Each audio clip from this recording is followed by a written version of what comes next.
I'm Francesca D'Amore, and let's clear up trans rights.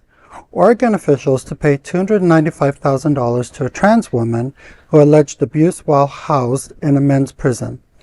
Zera Lola Zombie, 41, filed the lawsuit in 2021, citing harassment, forced searches, and alleged sexual assault during her time at Two Rivers Correctional Institute in Eastern Oregon.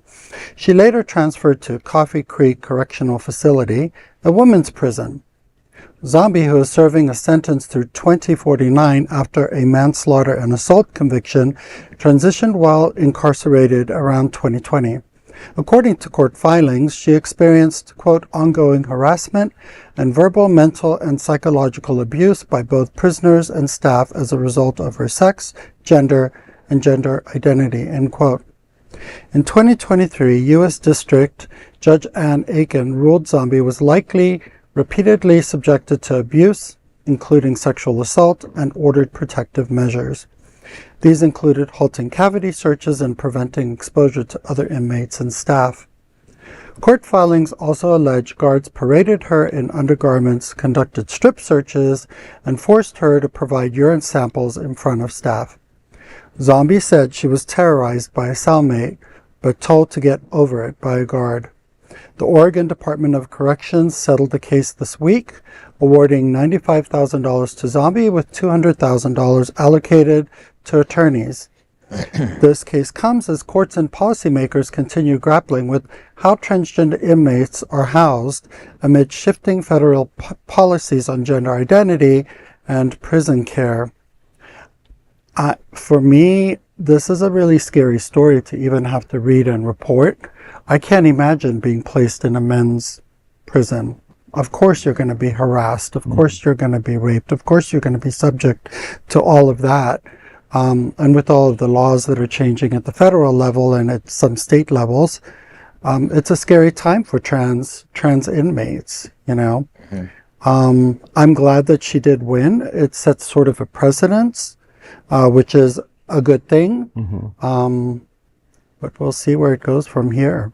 Yeah, I just look at how many times have we seen stories about inmates of prisons, regardless of transgender or not, but because of the way the guards acted, the way, you know, it's like they're the ones that's supposed to keep the peace, but it seems like they're the ones that are creating the nightmares. Yeah. Well, you know, alluding to what you said, prison is not really known for upholding anybody's dignity, gay, straight, cis, trans, whatever. But I'm glad that a line is being drawn in this. I think it's an important distinction to note that she is in a state prison, because at a federal prison, she'd probably be in a men's prison, and everybody would be saying, who cares? So I'm glad to see that a line has been drawn. And the fact is, it's hard to feel sorry for someone who's a convicted violent criminal who has killed someone. But I think isn't that what we're called to do? Is to look at everybody, no matter what they did, with a certain amount of compassion, even if they are, let's be honest, probably a bad person in general. So I'm glad to see that this person is going to get a level of justice, because she's in the justice system. Right. So my viewpoint on this is that, as you all were saying, everybody's rights when you're a prisoner seem to get trampled on in our American prison system. And there are other prison systems that, you know, I'm not just saying just America, but I feel like, you know, in the first world, you know, we incarcerate so many people, and our inmates come out worse than they were when they went in. So they're, particularly in men's prisons, it's not rehabilitative. It is just, it's like an animal house. And if you've seen any documentaries on this, it's like this is inhumane, the way that people are treated. So I'm sure there are tons of men who are not transgendered, who are raped, and you know, all of this goes on. So I feel like in her case that she probably won her case, not necessarily because of the trans issue, but because she could prove that she was actually sexually assaulted and mistreated in some way, which probably she made the case more than anybody else. Like, maybe other inmates are not really suing. They just accept that this is how it is when you're locked up in the big house, you know?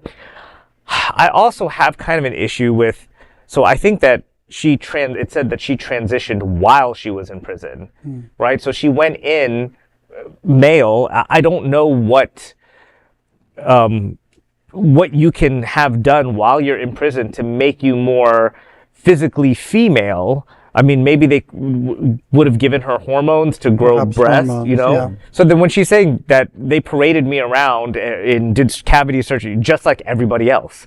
Like, so you weren't being treated differently than other people. You were just feeling more sensitive about it now because maybe you started growing breasts or something like that. So that, to me, is not really an issue. However, when it comes to trans people being in jail or in prison, I do think that there is a level of common sense, I would say, that, and maybe it goes with passability. I think if there's a reasonable expectation that the inmates are going to treat you or see you as a woman, then you should go to a female prison. I think if you look just like a male and you hadn't transitioned or anything like that, then you would go to a male prison. So I think there's a little bit of a gray area. I know you know this more, but I do think that there's a passive. Nobody wants to talk about passability, but I think passability is a big part of the conversation, and when it comes to public spaces or like bathrooms or things like that. And there are different spectrums of trans people and transitioning. So before I physically transitioned, I considered myself trans, even though I didn't present the way I present now. So it's an internal thing. So psychologically, it's going to affect that person very different from somebody who doesn't see themselves as the opposite gender that they were born at birth. So it's a bit jarring, and I do agree, everybody gets treated that way. But if you are a minority and it's known, you're going to get bullied. And I know this from the real world we live in, you know, so it's no different there than it is out here in the real world. So I get it. Yeah, I think that the prison guards or the prison system has a duty to keep every single person protected from Correct. that. Correct. Agreed. Well, there's no other queer nonprofit media platform like this in the entire world. Support our LGBTQ stories by sharing them and subscribing to Queer News Tonight.